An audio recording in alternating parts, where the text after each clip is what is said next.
देने को तैयार नहीं। तो मेरे दोस्तों और बुजुर्गों और साथियों, यकीन मानो, जब एक नेशनल लोकतांत्रिक पार्टी थी उत्तर प्रदेश के अंदर, उस नेशनल लोकतांत्रिक के जो राष्ट्रीय अध्यक्ष थे उनका नाम डॉक्टर मकसूद था। तमाम लोगों ने देखा सुना है।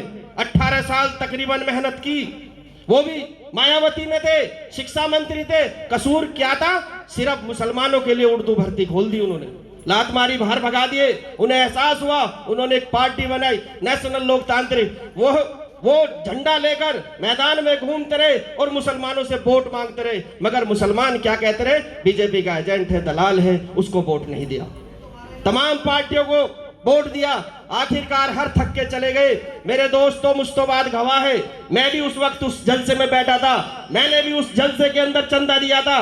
वो खड़ा हुआ और कहने लगा, मुसलमानों, आज मैं अपनी पार्टी को खत्म कर रहा हूं। 11 नंबर की बात थी, 25 फुटेगी। आज मैं इस पार्टी को छोड़ दूंगा, मुझे चंदा दो ताकि मैं अपने घर जा सकूं। लोगों ने उसको चंदा दिया और उसने कहा, देखो सुनो, मैं आज सियासत की बुनियाद भर के जा रहा हूं। खुदा की कसम, उसने कसम खाई कि कोई आएगा अल्लाह वाला जो दीवार खड़ी करेगा और लेंटर डाल देगा। मेरे दोस्तों और बुजुर्गों और साथियों, यकीन मानो, कुछ दिन बाद हैदराबाद से एक आवाज उठी जो बैरिस्टर असदुद्दीन ओवैसी साहब थे, झंडा लेकर निकले और लोगों को पुकारते चले गए। आज उनके काउंसलर भी हैं, वो क्या नाम है, जिला पंचायत भी है। बदकिस्मती ये है क्योंकि दिल्ली में और उत्तर प्रदेश में अभी तक कोई उनका विधायक नहीं आया, और विधायक भी बंबई के अंदर रह चुके। वो लोग झंडा लेकर मुसलमानों को पुकार रहे हैं, वोट मांग रहे हैं। मेरे दोस्तों, ये लड़ाई उनकी नहीं है, ये लड़ाई हमारी है। अगर हम इस लड़ाई को लड़ना चाहते हैं तो हमें ये वोट MIM पार्टी को देनी पड़ेगी, नहीं तो वो थक जाएंगे, छोड़ के चले जाएंगे मैदान को।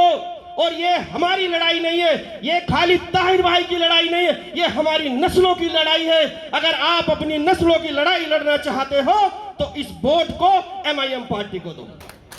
फिर देखो, क्योंकि जब तुम्हारे नुमाइंदे संसद में और पार्लियामेंट में बैठे होंगे और जब तुम्हारे लिए बिल आएगा तो वहां पे जब तुम्हारे बंदे होंगे तो उसका बायकॉट करेंगे। तो पूरी दुनिया संसद को और पार्लियामेंट को देखती है, इलाकों को नहीं देखती। मेरे दोस्तों, तमाम देश संसद और पार्लियामेंट को देखते हैं। गिनती वहां से होती है, गिनती झंडों के नीचे से होती है, क्योंकि जब जिसका झंडा खड़ा रहता है वो कौम खड़ी रहती है, जिसका झंडा लौट जाता है वो कौम लौट जाती है। आज हिंदुस्तान के अंदर मुसलमानों के हालात के आपको पता है, देश बदल रहा है, वक्त बदल रहा है, हालात बदल रहे। अपने आप को बदलो, सर बदलो कि तुम सर का ताज बदलो, सर बदलो कि तुम सर का ताज बदलो।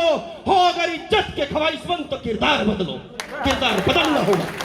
अगर देश के अंदर चाहते हो, इज्जत चाहते हो, वकार चाहते हो, मान सम्मान चाहते हो, जहां पर राहुल गांधी की कुर्सी पड़ी हो वहां पर अपनी कुर्सी चाहते हो, जहां पर नरेंद्र मोदी की कुर्सी हो वहां पर अपनी कुर्सी चाहते हो, जहां पर केजरीवाल की कुर्सी है वहां पर अपनी कुर्सी चाहते हो, जहां पर अखिलेश की कुर्सी हो वहां पर अपनी कुर्सी चाहते हो, जहां पर मायावती की कुर्सी है वहां पर अपनी कुर्सी चाहते हो, तो ये वोट MIM पार्टी को दो, झंडे को दो, बीजेपी का डर अपने दिमाग से निकाल दो।